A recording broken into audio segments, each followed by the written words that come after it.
आज पहिल्यांदा स्वामी त्याच्या हाताने पोहे खात होता, ते पण तिखट. दुसऱ्यांनी चमच्याने खाल्ले की त्याला पण चमच्याने खायचे असतात. तुम्ही मागच्या ब्लॉगमध्ये बेडरूमची साफसफाई केलेली पाहिली असेल, परंतु ती रूमची साफसफाई अर्धीच झालेली होती. आता मी कपाट व कडाप्याच्या मांडण्याची साफसफाई करायला घेतली. कपाट सरकून कपाटाच्या मागे खूप धूळ व जाळे आलेले होते, ते पूर्णपणे साफ करून घेतले. वियान पण थोडी थोडी मदत करत होता, कारण कपाट जड असल्यामुळे सरकवणे अवघड होते. तरी पण कसेबसे सरकवून ओल्या कपड्याने बाहेरून चांगले स्वच्छ करून घेतले. वियांच्या मदतीने ते कपाट पुन्हा त्याच्या जागेवर लावून घेतले. त्यानंतर झाडू मारून फरशी पुसून घेतली.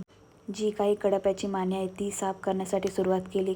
त्यामध्ये सर्व सामान बाजूला काढून ती पुसून घेतली. जे सामान आवश्यक आहे तेच ठेवले, बाकीच्या वस्तू टाकून दिल्या. अशा प्रकारे मांडणी आवरून घेतली. तरी पण बेडरूममध्ये छोटी मोठी कामे बाकी आहेत, ते तुम्हाला पुढील ब्लॉगमध्ये बघायला मिळेल. See you on the next video.